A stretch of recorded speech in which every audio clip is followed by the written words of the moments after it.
would like to take this opportunity to express my utmost gratitude to Mr. Mr. Edi Ijaz Baskore, the Senior Director for Urban, Rural, Social and Resilience Global Practices, the World Bank Group. Thank you very much for coming over.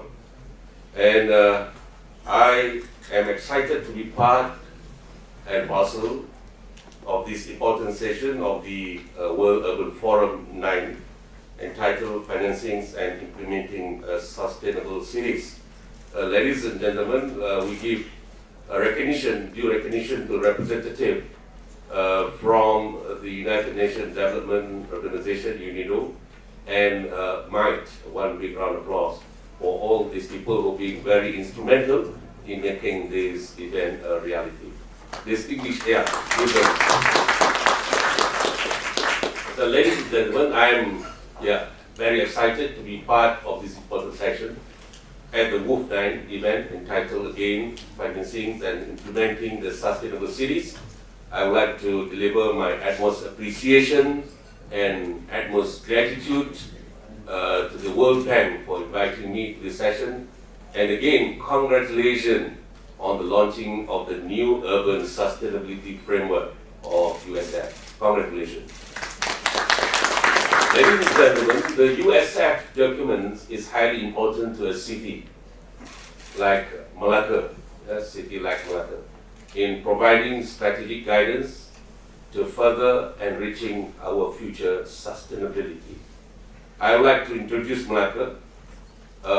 There should be some slides, I believe. They are working on it now. This is the price I have to pay for being late. So before I dwell any further, let me quickly introduce Melaka. Yes, you all know that Melaka is a unique with the title of cultural state. We were being recognized as the UNESCO World Heritage City in July 2008. Using Google text-to-speech engine. Somebody is joining me to introduce Melaka anyway. Okay, these are some of the scenes that you can, sceneries that you can enjoy or still be seeing in Melaka. Okay, snapshot again. We were recognized by OECD by 2010, in the year 2010, as a developed state complying all the 33 standards set by them. We are a small city-state which covers an area of 1,650 square kilometers. These are the river Melaka, okay. And we have 3 administrative districts with 4 local authorities. Our population, not many. Currently, we have come up to 914,700 inhabitants, slightly less than 1 million. With the GDP per capita is at about small USD 10,000. Our unemployment rate still stays below 0.9%, and the poverty rate at the lowest 0.0%. Ladies and gentlemen, our greenhouse gas emissions, this is something that I need to share with you. For 2014 baseline, stays at 4.3 million ton CO2, and 62.8% of them contributed from the industries and buildings, while 27.7% from the transportation. Our state, located to the south of Kuala Lumpur, is only 1.5 hours away in the coastal area, and it is also subject to sea level rise and the coastal erosion. And these are actually our physical challenges. To inform you that some of the group now, the participant of this WUF9, is already in Melaka. There are 300 of them. And tomorrow, I'll be seeing some of you in Melaka to really witness what I'm telling you now with the spirit, seeing is believing. So ladies and gentlemen, back in 13th century, Melaka was actually a major port for the spice routes. It harbors bristle with the sails and masts of Chinese junk, with the spice-laden vessels from all over the hemisphere. We were known as a place where the West met the East. It was claimed that more than 80 international languages were spoken at the river mouth of Melaka. And I will share with you, some claim that it was actually the Venice of the East. But after our glorious days have passed, we are behind many other countries and states that facing many challenges. And the challenges are like environment degradation. After few centuries, the river mouth of Melaka has become only a fisherman jetty. As you see now in the screen, it was a fisherman jetty. The river water was very smelly, malodorous. The water is actually darker than black. I don't know how does it look, darker than black. The fishermen boats were open wider than a shower rooms, and all living activities were taking place at the river of Melaka. It was full of stinking load rubbish. It was like a dumping ground. It's about 20 years ago. We are facing enormous challenges on mobility now in Melaka. The public transportation, the increased traffic jam, and we know that the tourist arrival has been one of the causes why we are facing tremendous traffic congestion in Melaka. Last year, we clocked more than 16.8 million tourist arrivals, and the numbers keep growing and draw a massive traffic congestion within the city. With the projection of strong growing population, the pressure on mobility will be even severe in the near future. So ladies and gentlemen, the pillar of our economy is tourism services. The industry is one of our largest contributors to the state economy. While we continue strengthening our ecosystem of tourism, we also need to diversify the economy structure, to establish multiple pillars for our economic development, to make our economy more resilient to overcome the future shocks and crises.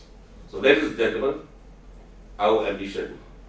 Melaka is a state that set high ambition and make it happen. We have this Melaka River, who used to be an ugly river.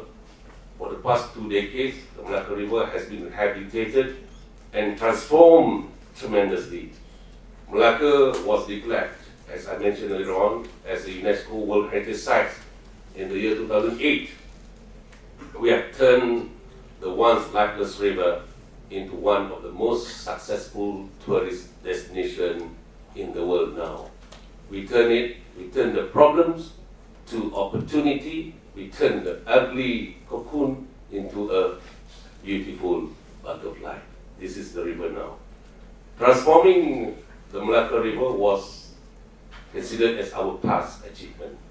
Now setting a new, bigger picture context, Melaka aspires to take leadership in adopting and developing a green action plan and making substantial efforts and investment towards a resilient and sustainable future for our generation. The game changer for Melaka Green Ambition arrived at the right time, when the Malaysian government has chosen Melaka as the only pilot state under the IMTGT, Indonesia, Malaysia, Thailand Growth Triangle. The Green Cities Initiative, along with Medan and Batam in Indonesia, as well as Songkla and Aceh in Thailand in 2012. Currently, ladies and gentlemen, I am very fortunate to be appointed as the chairperson for the IMTGT Green Council that established in 2016. Yours truly. Through the IMTGT, we have established partnerships with the Asian Development Bank. I believe you have your representative here, to turn our street lights, the conventional sodium light in Melaka, to be more energy efficient. to turn it into LED street lighting projects now. Ladies and gentlemen, on a bigger picture, we have a pioneering vision to improve the well-being of our people. We construct a new documents in charting our growth in the next 20 years. The Melaka State Structure Plan of 2035 provides planning framework with the aim to steer new physical and socio-economic development and enacted in Section 8, Town and Country Planning, Act 1976, Act 172 in Malaysian Constitution.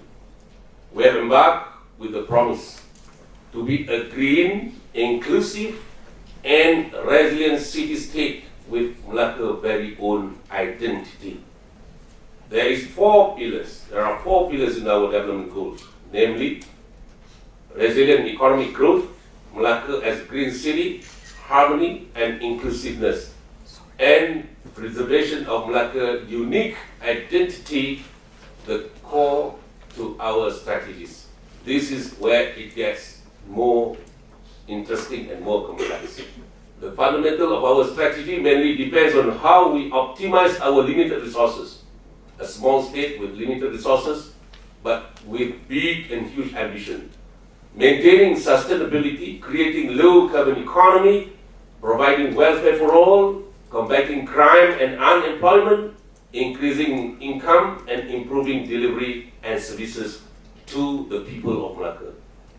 In moving forward to realize all our aspirations, we have intensified partnership with the World Bank, UNIDO, big round of applause for them. World Bank, and also mine, Malaysian government, as early adopters of new urban sustainability framework through a rapid assessment exercise to assess Melaka sustainability outlook.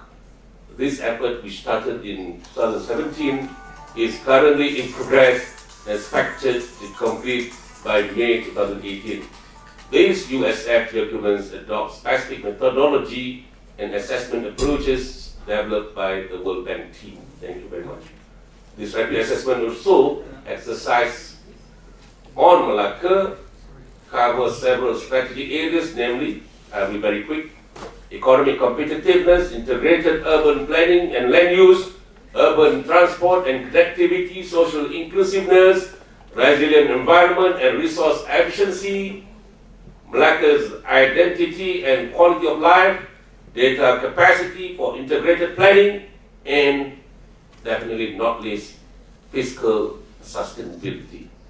Based on the preliminary findings on this rapid assessment of Melaka, we have some strength and definitely some areas that we need to improve and requires more attention. Thank you very much. Our strength are low unemployment rate. This is our strength, low unemployment rate, high economic growth, and easy access, the accessibility to electricity and water, and the future high-speed rail linking Singapore to the city of Kuala Lumpur and Melaka located right at the center. We will be 20 minutes away from Kuala Lumpur in the future and 30 minutes away from Singapore.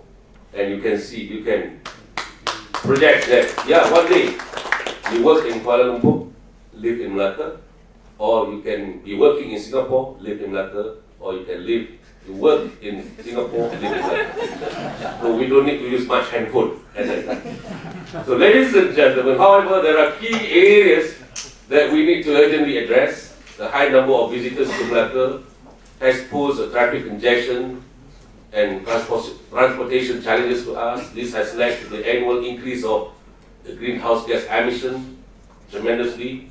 And one of our most meaningful experiences on the rapid assessment exercise with the World Bank is on the fiscal sustainability area. This exercise has provided Melaka with an improved visibility and action plans to increase our creditworthiness in attracting some private sectors to invest. Some of the fiscal action plans involve addressing financial management, debt policy, developing a 5-year capex plan, and municipal finance. I strongly believe efforts are being put together by the World Bank, hopefully, to carry out capacity building programs in this area for the state government of Melaka and also at the municipal level as well. Ladies and gentlemen, let me take this opportunity again to express my gratitude and thanks to the World Bank, UNIDO and MITES for the support to carry out the rapid assessment in Melaka. We are also very excited that we are among the early cities to adopt the new urban sustainability framework through the rapid assessment on the city of Melaka. In conclusion, as you may have observed, there seem to be many efforts, relentless effort that Melaka has faithfully carried out to date with respect to all the policies, programs, and projects to make our homeland more sustainable and promising, and we are also providing quality